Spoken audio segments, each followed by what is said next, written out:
देखिए, अगर हम नाभिक के आकृति की बात करें, यानी सिर्फ आप न्यूक्लियस की बात करें, तो जो हमारा नाभिक होता है उसका जो आकार होता है, उसका जो आकृति होता है, माना जाता है कि प्रायः यह गोलाकार होता है। वजह यह है कि जो छोटा चीज होता है, अगर किसी भी चीज का अगर हम शेप देंगे और वो बहुत छोटा रहेगा तो वो गोलाकार ही दिखेगा। फिर भी इसमें 10% का क्या होता है, विचलन होता है, यानी जो त्रुटि इसमें पाई जाती है कितने की, 10% की होती है। अब इसके बाद क्या है, नाभिक का जो आकार है, आकार मतलब उसकी साइज या फिर उसकी त्रिज्या से मतलब है। तो देखिए, रदरफोर्ड एक्सपेरिमेंट के अनुसार रदरफोर्ड ने यह बताया कि जो नाभिक का आकार होगा, नाभिक की जो त्रिज्या होगी वह सीधे समानुपाती होगा इसके, नाभिक के द्रव्यमान संख्या के, किसके, नाभिक के द्रव्यमान संख्या के, यानी ए के। अब कल आपको बताए थे जो द्रव्यमान संख्या होता है ए, वह क्या होता है यार, N plus P, number of proton and number of neutron के सम को हम क्या कहते हैं, ये द्रव्यमान संख्या कहते हैं। क्योंकि अभी हम यहाँ से जान चुके हैं जो हमारा ये होता है, नाभिक की आकृति होती है प्रायः कैसा मानते हैं, गोलाकार। तो इसका जो आयतन होगा, तो इस अनुसार जो आयतन होगा इसका क्या हो जाएगा यार, आयतन V बराबर 4/3 पाई r3। ये होता है गोले का आयतन। चूंकि नाभिक को गोला माना जा रहा है तो ये होगा इसकी त्रिज्या, रेडियस r, और ये है आपका नाभिक। इसके बाहर क्या होगा, ये एटम है, तो हमको एटम को नहीं दिखाना है, बस हमें नाभिक से मतलब है। तो नाभिक के बारे में क्या कर रहे हैं, अध्ययन कर रहे हैं। तो यहाँ पे क्या कर सकते हैं, जहाँ पे V है वहां पे 4/3 पाई r3, 4/3 पाई r3 लिख सकते हैं। यह सीधे समानुपाती होगा द्रव्यमान संख्या के। अगर ध्यान से समझें तो ये 4/3 और पाई एक कांस्टेंट वैल्यू है। क्या है, कांस्टेंट। अगर यह कांस्टेंट है तो कांस्टेंट का इधर भाग दे देंगे तो कांस्टेंट वैल्यू ही मिलेगी। तो यहाँ पे समानुपाती ही रह जाएगा। तो हम ये कह सकते हैं कि जो r3 होगा सीधे समानुपाती होगा a के। अगर इस घातांक को इधर पलटना चाहे, भेजना चाहे, तो क्या कर सकते हैं, r समानुपाती होगा a की पावर 1/3 के। अगर हम समानुपाती चिन्ह हटाएं तो वहां पे एक नियतांक आता है और वह नियतांक होगा r0 इंटू a की पावर 1/3। जहां r0 क्या है, r0 एक नियतांक है और यह हर एक एटम के नाभिक के लिए क्या होगा, अप्लाई होगा, सभी प्रकार के नाभिक के लिए। R पहले ये लिख देते हैं कि R क्या है, नियतांक है, नियतांक है। और यह किसके लिए, सभी प्रकार के, सभी प्रकार के परमाणु के नाभिक के लिए। और उसकी जो त्रिज्या होगी R, ये होगा। तो कहीं ना कहीं एक बात समझ में आ रही है, अलग अलग एटम के लिए, अलग अलग परमाणु के लिए द्रव्यमान संख्या अलग होगा, तो जाहिर सी बात है उसकी साइज भी क्या होगी, अलग अलग होगी। ये तो रही साइज की बात।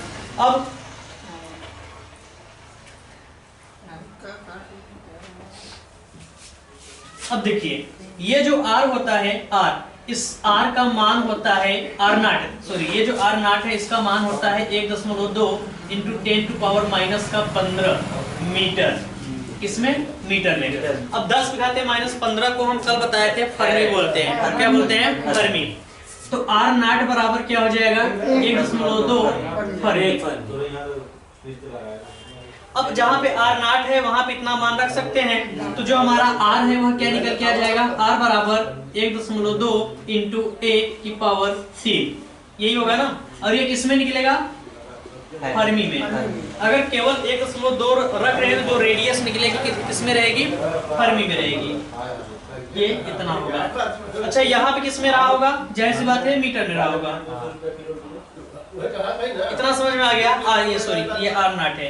तो R0 क्या होता है, 1.2 इंटू 10⁻⁴ a की पावर कितना होता है, 1/3। यह इसकी त्रिज्या है और इसकी सहायता से हम क्या कर सकते हैं, त्रिज्या या फिर न्यूक्लियस का क्या निकाल सकते हैं जी। अच्छा हाँ सही, यहाँ पे आधी रहेगा ना, R बराबर यहाँ पे R0 की जगह पे ये रखे हैं, इतना फर्मी में आएगा। तो ये दो बात समझ में आ गई, न्यूक्लियस की आकृति और न्यूक्लियस का आकार। नाभिक की आकृति प्रायः हम गोलाकार मानते हैं, और ये नाभिक का आकार है। नाभिक का आकार कैसा मानते हैं, नाभिक का आकार करें, नाभिक का आकार क्या होता है, R बराबर 1.2 a की पावर 1/3, जहाँ a क्या है, द्रव्यमान संख्या। और द्रव्यमान संख्या क्या होता है, न्यूट्रॉन और प्रोटॉन की संख्या होती है, number of neutron, number of proton.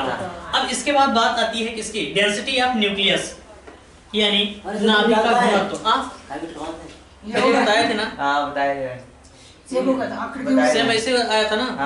हाँ अब देखो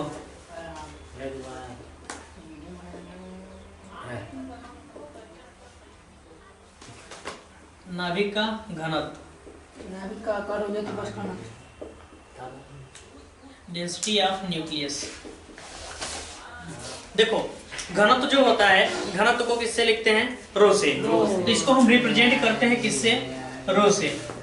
ये रहा रो, क्या है, रो है। कहते हैं नाभिक की घनत्व का, जो नाभिक का घनत्व होता है वह क्या होता है, तो घनत्व बराबर क्या होता है सूत्र यार, द्रव्यमान। क्या सूत्र होता है, द्रव्यमान बटे आयतन। चूंकि हम निकाल किसका रहे हैं, नाभिक का, तो यहाँ पे किसका द्रव्यमान हो जाएगा, नाभिक का द्रव्यमान बटे नाभिक का आयतन। नाभिक का द्रव्यमान कितना होता है, neutron plus proton into 1 AMU बटा नाभिक का आयतन क्या होता है, V। N प्लस P को A बोलते हैं इंटू 1 AMU। 1 AMU कितना होता है यार, 1.674 लगभग यही होता है, गुणे 10 की घात माइनस 27 किग्रा बटा ये कितना हो जाएगा 4/3 पाई R क्यूब। अभी इससे पहले पता है जो R आया था, R बराबर क्या था, 1.2 गुणे 10 की घात माइनस 15 मीटर, या सीधे सीधे R बराबर 1.2 गुणे 10 की घात नहीं 1.2 एक आ गया उसमें सर, यहाँ पे ए था ना, एक ए मीटर में आया था, और ये किसमें था, फर्मी में 1/3 आया था, 1/3 था। इसमें भी क्या था, 1/3। अब देखो हमें मीटर वाला रखा है, रखना है क्योंकि यह क्या है, एमकेएस पद्धति या फिर एसआई यूनिट के सिस्टम में रखना है, तो हम फर्मी नहीं रखेंगे, हम क्या रखेंगे, ये समस्त गणना एमकेएस पद्धति में हो, तो यहाँ पे ये वाला सूत्र रखेंगे। क्या हो जाएगा, A इंटू 1.674 गुणे 10 की घात माइनस का 27 ऊपर किग्रा है ना, बटे यहाँ क्या हो जाएगा 4/3 इंटू पाई इंटू R का मान क्या हो जाएगा 1.02 गुणे 10 की घात माइनस 15 पावर 3। उसके बाद क्या था, 1 पावर 3 पावर 3, यही था ना। अब निकालें, ये हो जाएगा A into 1.674 into 10 to power minus का 27 किग्रा बटा ये क्या हो जाएगा 4/3 पाई। अब देखो ये इसमें आ जाएगा तो 1.2 इंटू 10 टू पावर माइनस का 15 घाते 3, यही ना, गुणे बिल्कुल। ये आ जाएगा तो इसका केवल घातांक A बचेगा, गुणे। अब देखो ये मीटर में है ना, तो नीचे का ये मीटर में था ना पूरा, तो यहाँ पे क्या आ जाएगा मीटर क्यूब, मीटर क्यूब भी आ जाएगा ना। ये मात्रक है, मात्रक को याद देखते रहिएगा, मीटर क्यूब में ऊपर किग्रा, नीचे क्या है मीटर क्यूब। अब A से A कट जाएगा और ये क्या है रो, तो रो बराबर क्या निकल जाएगा, इस पूरे को जब हल करेंगे, इसको जब हल करेंगे तो यह तकरीबन आता है, लगभग आता है 2 गुणे 10 की घात 17, कितना 2 गुणे 10 की घात 17 किग्रा। ऊपर क्या है किग्रा प्रति मीटर क्यूब। ये है नाभिक का घनत्व, यानी सोचो यार नाभिक का घनत्व कितना है, 2 गुणे 10 की घात 17। हाँ किग्रा प्रति क्या होता है मीटर क्यूब, यानी एकांक आयतन ले लेंगे, एकांक आयतन ले लेंगे, 1 मीटर क्यूब वाला क्या ले लेंगे, आयतन लेंगे, तो उसमें जो द्रव्यमान होगा वह कितना होगा, 2 गुणे 10 की घात 17 क्या होता है, उसका मास रहता है। अगर हम शुद्ध पानी से तुलना करें, किससे, शुद्ध पानी से, तो शुद्ध पानी का जो वो होता है रो होता है, वह होता है 10⁻³ किग्रा प्रति मीटर क्यूब। सोचो यार इसका जो शुद्ध पानी का द्रव्यमान होता है, अगर एकांक आयतन ले लेंगे तो उसका कितना मिलेगा, 10⁻³ किग्रा प्रति मीटर क्यूब इसका घनत्व मिलेगा, और जबकि इसका 2 गुणे 10 की घात 17। सोचो इतना छोटा जगह है, इतना छोटा कि हम इसे देख ही नहीं सकते। एटम सबसे छोटा, और एटम के अंदर नाभिक है, नाभिक और छोटा होगा, तो सोचो यार हाँ उतने में कितना समाहित रहता है, पूरा समस्त उसका द्रव्यमान उसी में बैठा रहता है। तो नाभिक का घनत्व बहुत ज्यादा होता है। इसकी तुलना में अगर करें मोटे मोटे तौर पे, 2 को छोड़ दें फिर भी ये कितना बहुत ज्यादा है जानते हो, 10 की घात 14, 10 की घात 14 टाइम्स 10 की घात 14 गुना बहुत ज्यादा है। तो ये क्या है, नाभिक का घनत्व। नाभिक का घनत्व देख रहे कितना डेंस होता है। अब इसको छाप लो।